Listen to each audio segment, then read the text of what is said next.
Super Rugby Australia is here. So there's going to be a lot of things that I'm going to cover in this video. It is from an outside perspective. As you can hear, I'm not an Aussie from my South African accent. Yet again, just like the Kiwi video. But I'm going to be covering the teams, the new rules, the broadcasters, the regions, the cities, the stadiums, history that the sides have, kickoff times, and then the big name players of all the sides from an outside perspective. So the one big thing is the different regions of the team. Most of the teams are in the eastern side of Australia, with only the Force being the forgotten child of Australian rugby, being kicked out of Super Rugby in 2017. And they shouldn't have anyway, because they actually got second place in the conference that year. But anyway, they got second place and they got kicked out, so they are the forgotten child. In the middle of the whole country, nothing really happens there. It's just a war zone, a game of survival, if you have, with sci-fi like reptiles and spiders running around. Oh, and there's a made-up game called Aussie Rules Football that is probably more at place in Hogwarts than anything else.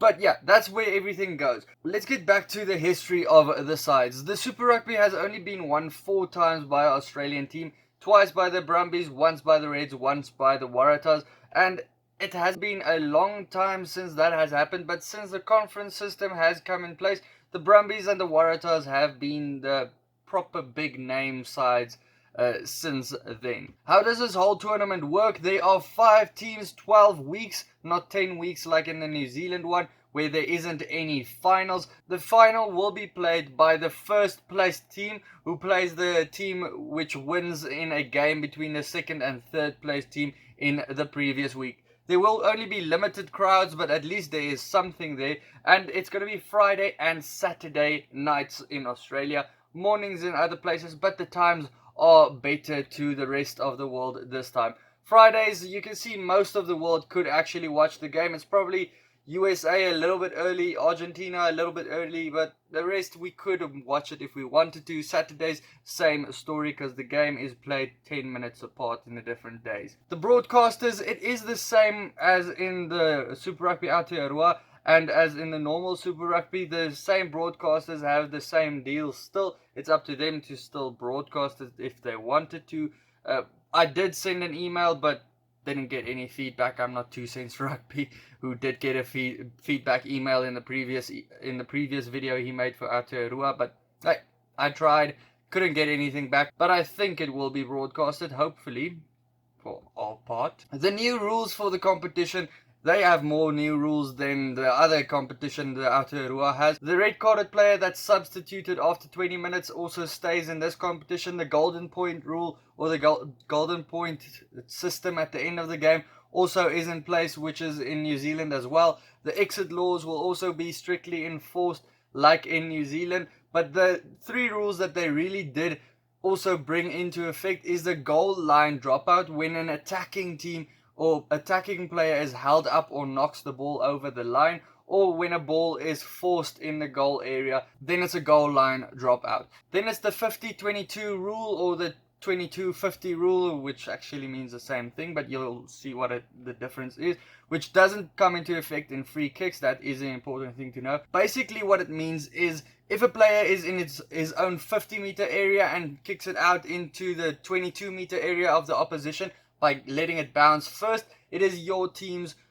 own ball, the kicking team's own ball for the line out. Or when you are in your own 22 area, kicking it out on the bounce into the opposition area. Then the other thing that has been taken away is the removal of the mark system, but only in a specific area. When you try and kick it in the 22 of the opposition and they mark it, then it doesn't count. So that will have a little bit of attacking kicks in that specific area, but you can still call the mark in your own in-goal area.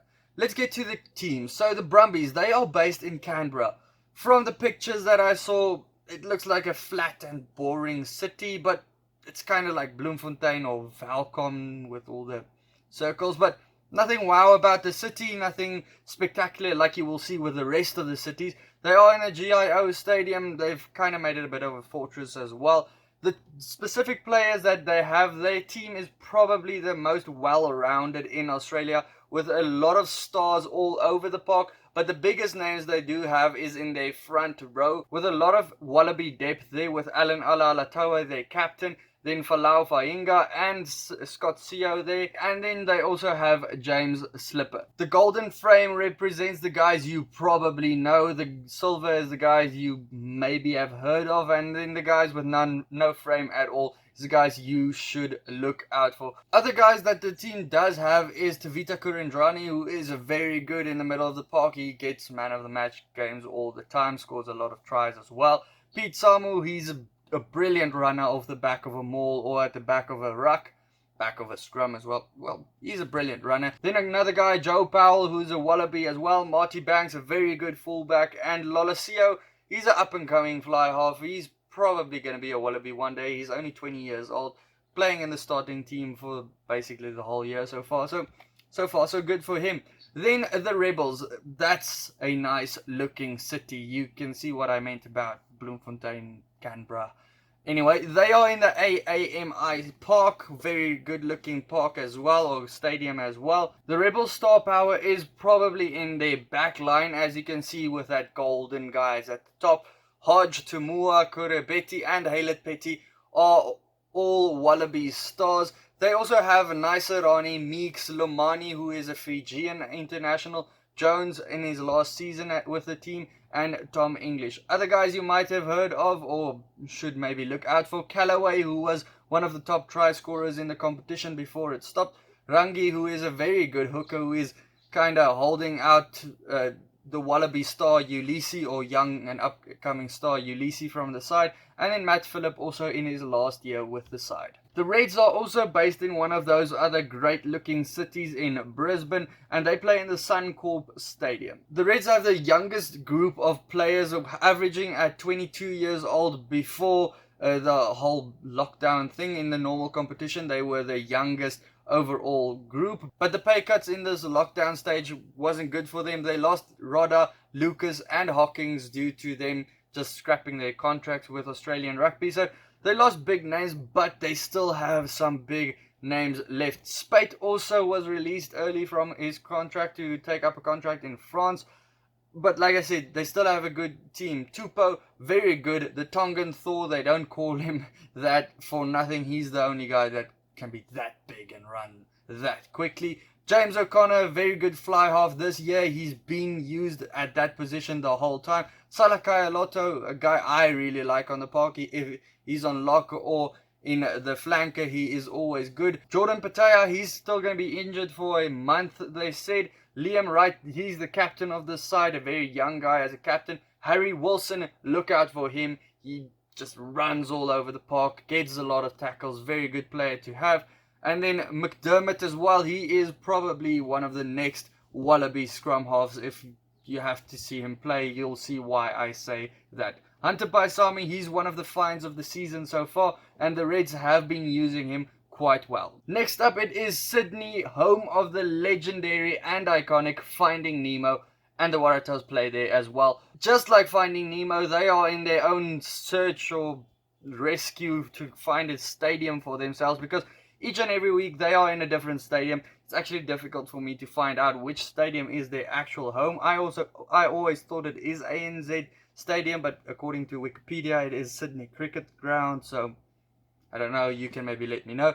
They are basically in a different stadium every week, so it doesn't really matter which one is their home stadium anyway. The Waratahs isn't the star power team that they used to be a couple of years ago, with Falau, Foley, Phibbs and Kepu being gone from their side now. And then now Beale also leaving the side very recently, so they have only basically Hooper left in their side, the captain that will probably never leave the team. Carmichael Hunt is also a big name, but he is injured as well. I don't know for how long. I think it's probably just a minor thing.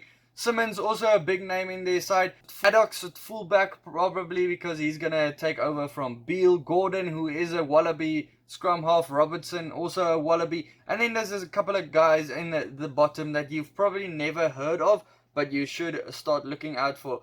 Dempsey, very good player. I wanted to put him in silver, but I wasn't sure. Johnson Holmes, very good scrummager. Harrison, also look out for him in the Wallaby squad one of these days. And then Mark Nawakwanita Wase, still can say it, thank goodness for that.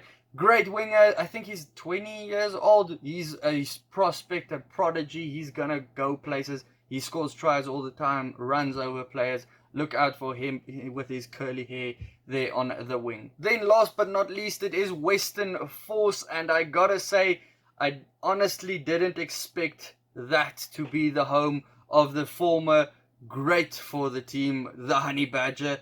I honestly more expected something like this, but yeah, they play in Perth, Western Australia, which is a great city, by the way, as well, judging from the looks of it.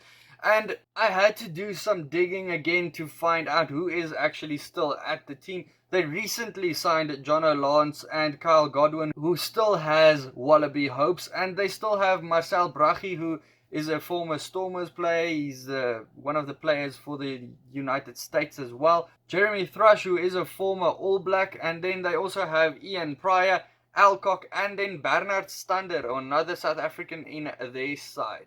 The kickoff this week, Friday, we will see the Reds versus the Waratahs, and then Saturday it is the Brumbies versus the Rebels. Guys, let me know your prediction for this whole competition. Who do you think is going to win it? Who's going to be in bottom place? I hope you enjoy the competition, and I hope to see you for my prediction videos. Cheers.